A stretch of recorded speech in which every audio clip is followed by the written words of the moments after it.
Today's show is being sponsored by the Spring Forward Writers Retreat.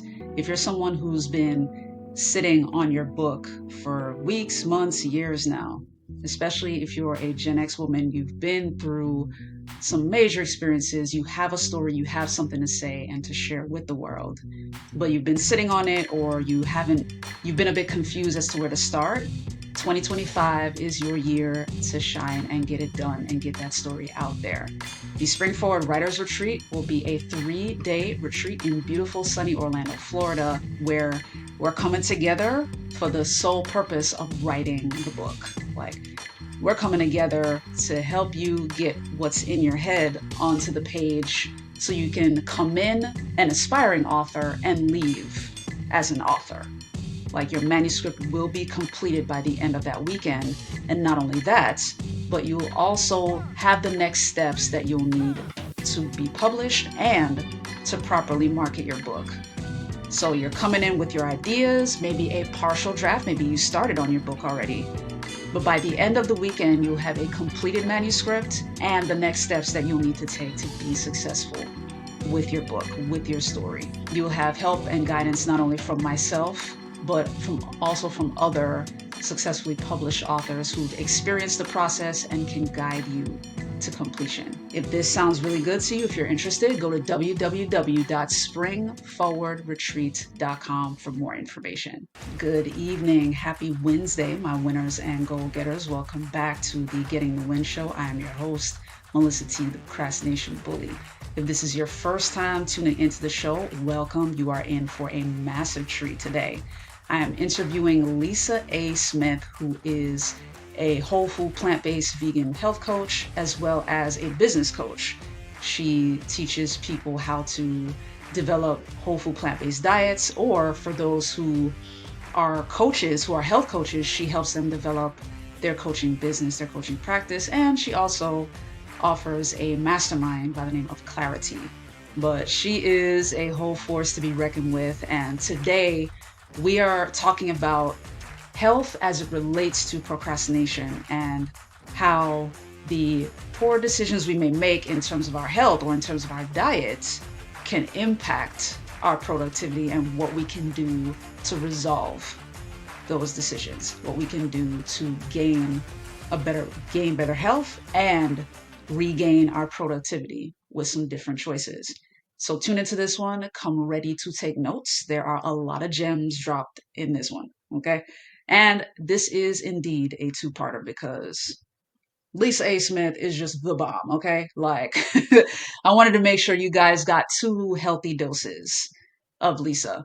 But Lisa has her 30-day whole food plant-based vegan challenge coming up, her SOS free challenge, the salt, oil, and sugar free challenge. So we're going to talk a little bit more about that.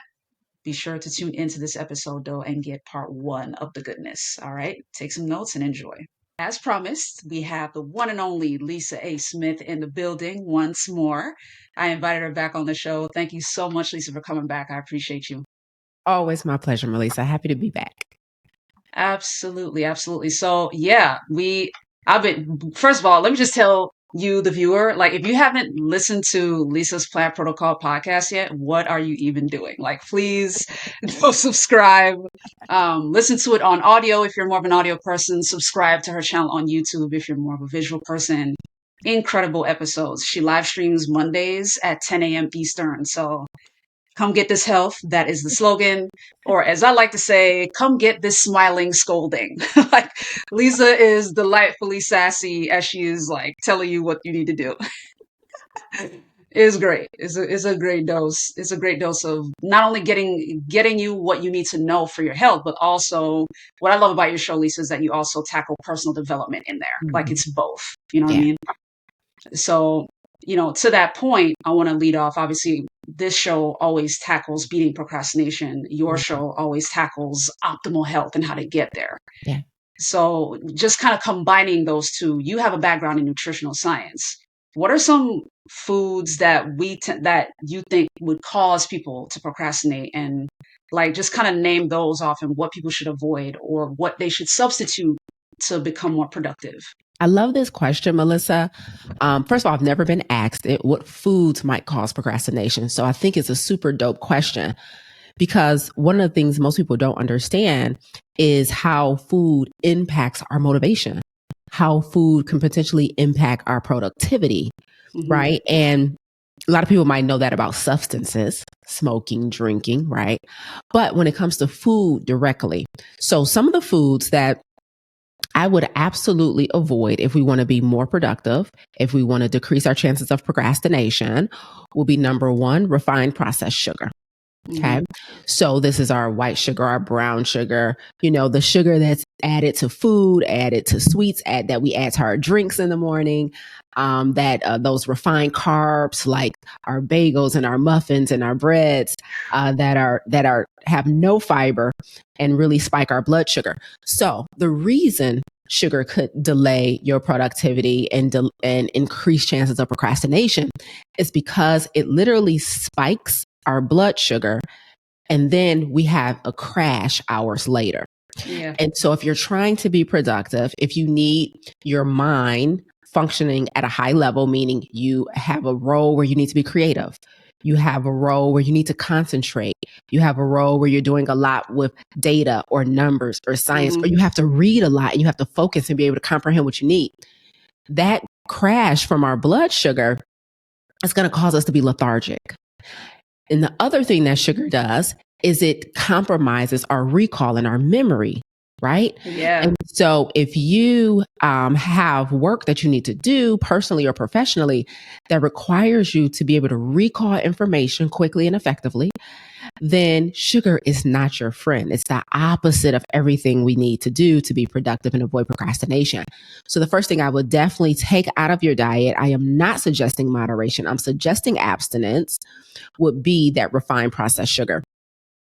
The next thing would actually be things that cause hyperactivity in the brain, because when you're hyperactive, when your nervous system is overactive, you are going to have a very hard time prioritizing and choosing. I know one of the questions I hear a lot that's asked directly to me and in the communities I'm in is, okay, I have all these things I need to do. How do I prioritize what to do first or what to do next? Mm-hmm. Right? How do I focus and concentrate long enough to get things done?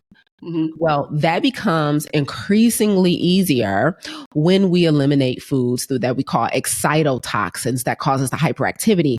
So sugar is an excitotoxin, but in Yep. addition to that, we have things like food dyes and food colorants. So if you're eating like breakfast cereal, if you're eating fruit Mm-hmm. snacks, if you're eating drinks that are a certain color that don't Colored. grow out of the earth, the royal blue and all of that, like energy drink, Yeah. all of that is food dye, right? So you have blue number 40, yellow number this, red number 5. That has been like scientifically proven to cause hyperactivity in the brain. So your food dyes, your sugar, MSG, Oh, facts. caffeine, yes, right? All excitotoxins. And so those things are going to significantly hinder your productivity. And so if you already have a proclivity to procrastination, it's going to be even harder to push through that if your nervous system and your brain is overactive, or if you're chronically feeling sluggish and tired. Beautiful. I'm glad you summed that up so specifically. Yeah. I needed this interview, y'all, before, like, long before I got into the mastermind, because I was experiencing all of those things firsthand. I think I shared with you before, Lisa. I previously had a diet that was fast food almost every single day. Mm. And at the time, I was still a big like cereal eater. I was that person that could eat cereal breakfast, lunch, and dinner. Like I really didn't Wow. care. I loved it that much. However, like firsthand, I experienced all of those things. The afternoon crash, the sluggishness right after having Mm. eaten the heavy fats, the excitability with the food colorants and even with the cereals. And just so you who are watching, just so you're aware, like I've gone through Lisa's protocol, and I can tell you, after you go through that, even just for the first 30 days, and you try to go back and eat something that is like processed, you immediately feel the effect. Like immediately, your body raises the alarm because I'll give you a story about this, Lisa. I had I forget where I was. Like I was on the road. I was traveling, and I went to no shade to Chick-fil-A, but I went to Chick-fil-A and got I got the waffle fries. I promise y'all.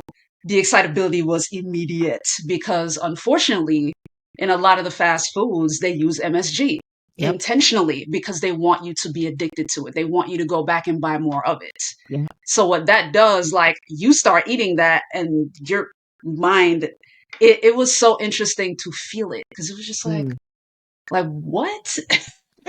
Like there was this adrenaline rush that I wasn't used to. And I was like, Yep. wow, like I was doing this on a regular basis. Like it was so interesting. Yeah, like it was so interesting to be on the other side of it and then to be aware of Mm. what the food is doing to you as you eat it. Mm. So yeah, I just wanted to share that with y'all. Like what she said, the nutritional science is real. Like that is what actually happens to your body. Go ahead. You were gonna It say something. does. And I'm so glad you said you felt the effects immediately, because what most people don't realize is exactly what you said, which I've been doing this to my body and my brain every day in, day out. And I didn't feel a major difference before because I was constantly in a state of overactivity and hyperactivity. Yeah, My body was constantly being compromised. And so it had normalized it. right. But when you take the time to get clean and then you try and revisit some of that junk, you feel it differently. And it is a rude awakening that, wow, I was literally putting myself in this compromised state on a regular basis voluntarily. So thank you for Yeah, pointing that out. absolutely. Yeah. And I think it's kind of a gift.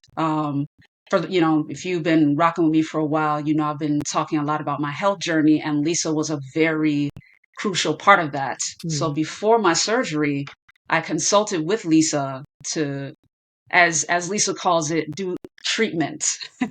Go through the 30-day plant-based vegan SOS free, SOS meaning salt, oil, and sugar, like Yes. cutting all of that out. And I did that protocol as a form of treatment, and I'm glad I did. And I did it for more than 30 days. I did it for 3.5 months. So that by the time I did the surgery, it it was actually a force multiplier in my recovery, Lisa, Mm. because the surgery ended up being a lot more complicated than they intended. Mm. But because I had prepared myself with the 3.5 months of your protocol, my recovery, at least in the hospital, was only 5 days. Like Wow. I was only there for 5 days. And like I was able to, by day three, start doing laps on in that particular wing. Like because they wanted you to get up and walk, given where the surgery was, the midsection. So they were like, all right, we want to make sure you walk, do some Yeah. laps. Yeah. Girl, by day three, I was doing like 9 and 12 laps. You know what I'm saying? Oh, Couldn't run, but I was walking without yeah. the need of a walker, even though they issued me one. I was able to walk on my own, started slowly, but eventually I was able to like fully erect my body by day four and Mm. walk the laps on the floor to the point where when I was leaving and they were wheeling me out of the hospital in a wheelchair, they did that as a courtesy, but they were like, is that Thomas? Because I was at a VA hospital, so they know us by last name. And they're like, is that Thomas? And I was like, yeah. They're like, bye. Like all the nurses.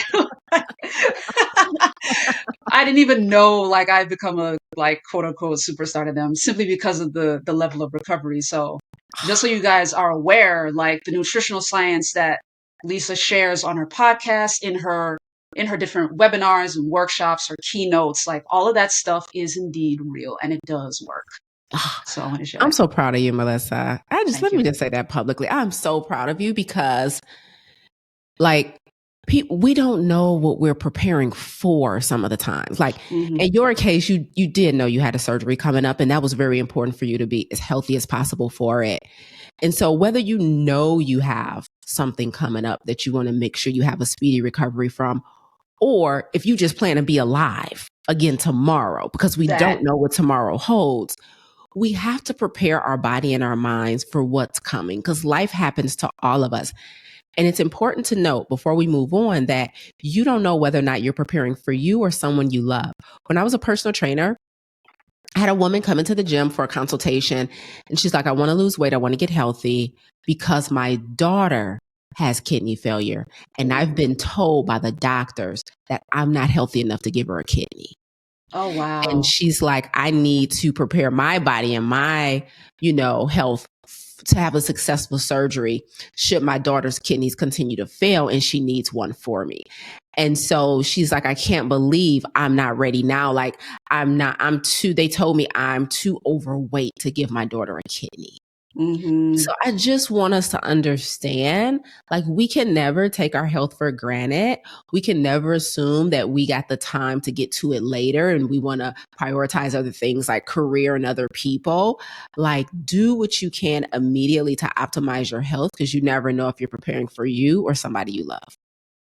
Well said. And that's actually the perfect transition into my next question, which Yeah. is talking about purpose. I know this is something you're very passionate about. Yeah. Her big thing is radical obedience, y'all, which ties into purpose. Purpose is a big part of that and being clear on it. Yeah. So you mentioned this as a missing ingredient in, Mhm. people's pursuit of their goals, their desire for success, or even in health, actually. So share with our audience why you think that's the missing ingredient. Like what makes purpose such a force multiplier for people? Yeah, for sure. So, typically when we want to get healthy, we micromanage the two big pieces, which are diet and exercise. And a lot of lovers know on an intellectual level that, stress can impact your health or not having good sleep and all of these things. But we don't necessarily optimize them when we're trying to get healthy. We just kind of focus on diet and exercise, right? Hmm. And so in addition to those other components, purpose and having meaning in your life is extremely impactful on your actual physical health, right? So, all of us have a unique gift that we have been assigned, and we're meant to use that gift in service to others, right? Hmm. And we all want the feeling of fulfillment and doing meaningful work. And the reason for that is because there is a mutually beneficial return when we do purposeful and meaningful work. We're helping the recipient of our gifts and our talents, but in turn, it makes us feel good. And it actually Facts. gives us those reasons we need every day to get out of the bed in the morning. And one of the biggest complaints for most people who work jobs is that they don't feel purposeful and meaningful. Yeah. Right. And so when we lack that in our lives, we actually compromise our own health. So it's a lot of times what I found as a coach, it's a lot of people, it's not that they don't know their purpose, right? They just are not making the critical decisions they need to make so they can live in it. And so if you want to make sure you're optimizing your health for longevity, for quality of life, do everything in your power, make tough decisions, right? Have Hmm. tough conversations, do some self assessing, and do everything in your power to live purposefully every day, right? Your gift is meant to be regifted. We are meant to be in Ooh. service to other people. And it is a requirement of us. God requires that we steward the gift that He gave us to improve the lives of other people. And so, if you're not getting that from the work that you're currently doing, it's time to make some decisions so that you can. If there's an assignment that you feel like you've been called to fulfill and you're not doing everything you can to fulfill that assignment, you are compromising your own health. Like there's a chemical reaction that happens when we give, when we serve, when we do meaningful work. Like I used to be addicted to sugar, Mellissa, but ever since I discovered my gift of speaking and teaching, there is not a dessert that you can offer me that tastes or feels as good as this mic does. It just doesn't Nice. exist, right? And you couldn't have told me that, 10 years ago, because baby, donuts are phenomenal. God's gift to us all. Okay.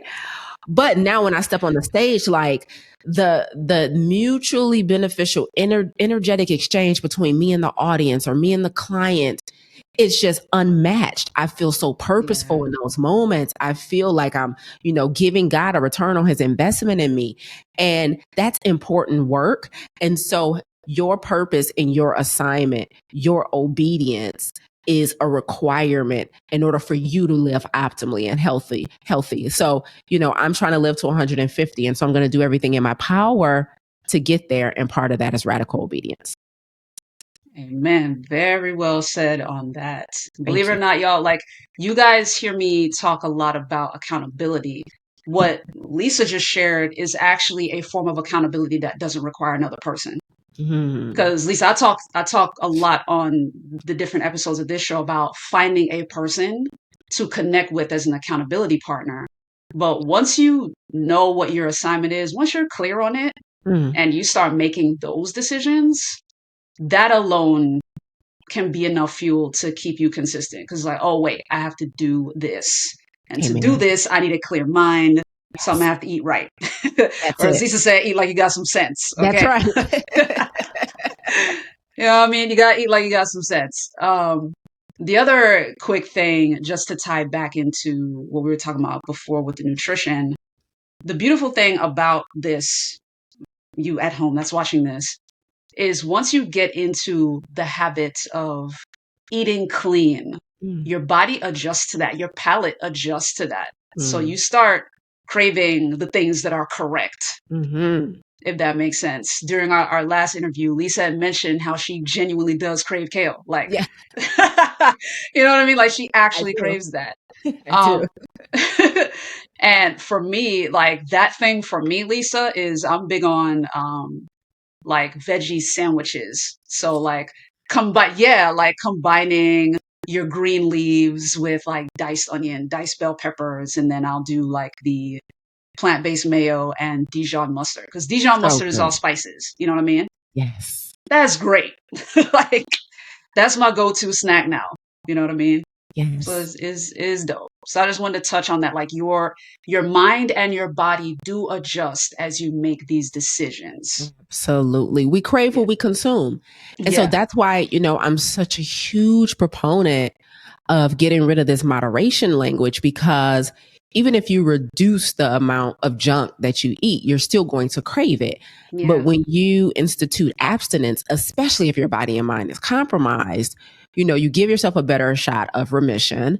But then also you can then begin to taste the real natural taste of food and Yes. desire that instead Yeah. of the junk that's been holding your taste buds hostage. So, Yeah. That was the first bit of culture shock, or I shouldn't say culture shock, but that was the most palpable result of going clean, like the full detox.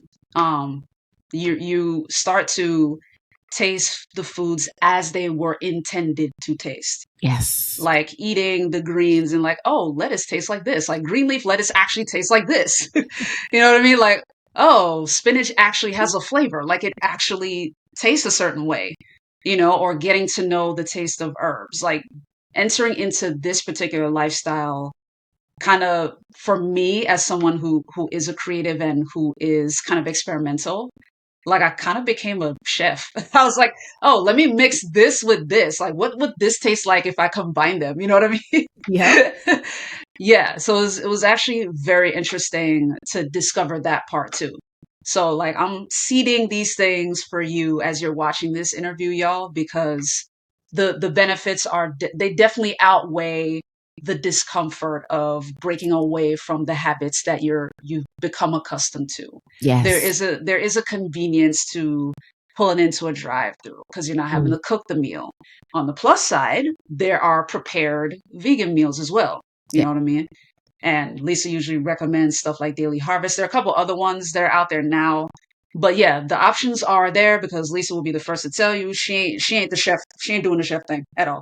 No, ma'am. No, ma'am. Take it from me.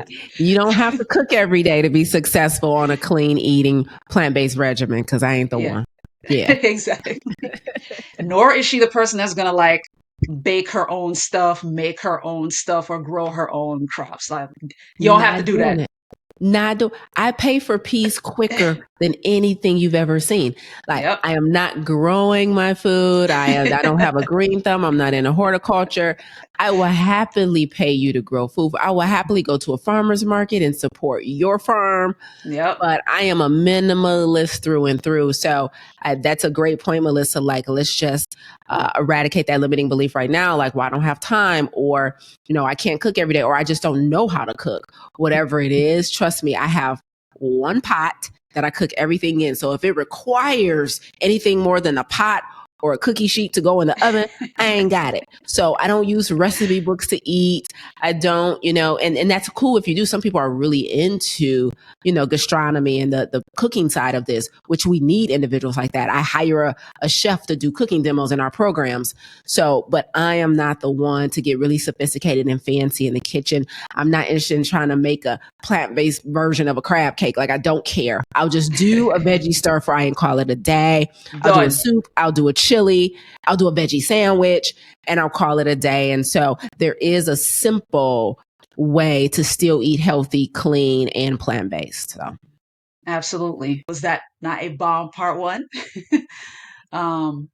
Yeah, so if you're interested in Lisa's challenge, be sure to go to lisaangelsmith.com/challenge to learn more about her 30-day whole food plant-based vegan SOS free challenge, because she does one whole month of prep before the challenge starts in January. So for the month of December, if you register now, you'll be able to be part of that full month of prep before the challenge actually kicks off on January 1st. So once again, that website is lisaangelsmith.com/challenge to learn more about that. All right. As for this show, if you have any questions, be sure to comment below. Let me know if whatever questions you have as it relates to productivity and beating procrastination. If you have any health questions, any whole food plant-based vegan questions for Lisa, drop them in the comments as well. You can follow me on Instagram at Getting the Win Show. You can follow Lisa over there at Lisa Angel Smith. So be sure to follow us first and then DM us if you're on Instagram and you have your questions for us, okay? But in the meantime and between time, have a great Wednesday and a great rest of your week. And the second half of this interview is coming up next Wednesday at 6 p.m. Eastern. So be sure to subscribe right here at Getting the Win on YouTube. All right? Peace.